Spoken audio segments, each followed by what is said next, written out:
It was spring of 1865, and two brothers, Ira and Zach, who were very tired, hungry, bitter, and still wearing their war-torn uniforms of gray and butternut, and after 4 long years of hell that left so many dead on both sides, Ira blind in one eye, and Zach with broken bones in his left arm from a Yankee Springfield.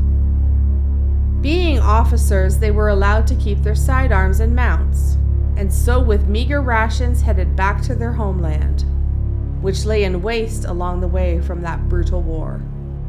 On arriving back home, they found nothing but overwrought people, burnt-out houses, and torched land where once fruit trees grew.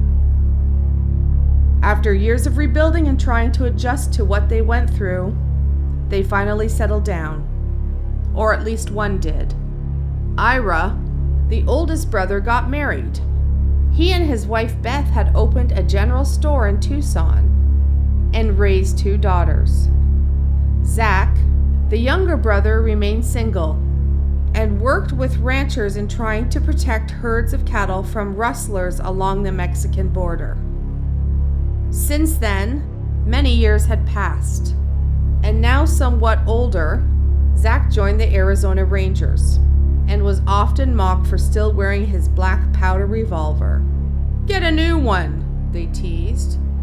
But Zach was attached to that old iron pistol and just ignored them. For now, it was part of him.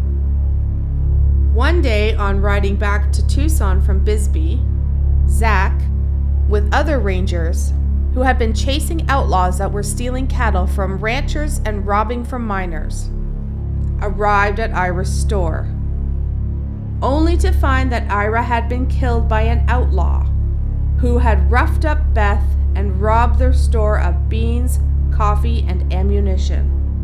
Some townspeople got a sighting of the outlaw and gave a description to Zach. They said he was a younger man with red hair who was heading east, and some said that he might have been from Texas. Saddened by the loss of his brother and full of anger, he was determined to track down the killer. After he buried Ira, Zach saddled up and headed to New Mexico. It was going to be a long, long ride. And so the story continues.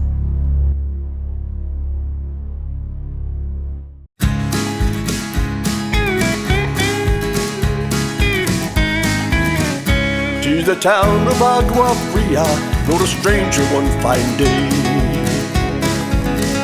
Hardly spoke to folks around him, didn't have too much to say. No one dared to ask his business, no one dared to make a slip. The stranger there among them had a big iron on his head, big iron on his head. It was early in the morning when he rode into the town. He came riding from the south side, slowly looking all around. He's an outlaw, loose and running, came a whisper from each lip, and he's here to do some business with the big iron on his head, big iron on his head. In the town there lived the outlaw by the name of Texas Red. Many men had tried to take him, and that many men were dead. He was vicious and a killer, though a youth of 24, and the notches on his pistol numbered 1 in 19 more, 1 in 19 more. Now the stranger started talking, made it plain to folks around. Was an Arizona Ranger, wouldn't be too long in town. He was here to take an outlaw, back alive or maybe dead. And he said it didn't matter, he was after Texas Red, after Texas Red. Wasn't long before the story was relayed to Texas Red. But the outlaw didn't worry, men who tried before were dead. 20 men had tried to take him, 20 men had made a slip. 21 would be the ranger with the big iron on his head. Big iron on his head. Now the morning passed so quickly, it was time for them to meet. It was 20 past 11 when they walked out in the street. Folks were watching from their windows, everybody held their breath, and they knew that that old ranger was about to meet his death. About to meet his death. There was 20 feet between them when they stopped to make their play.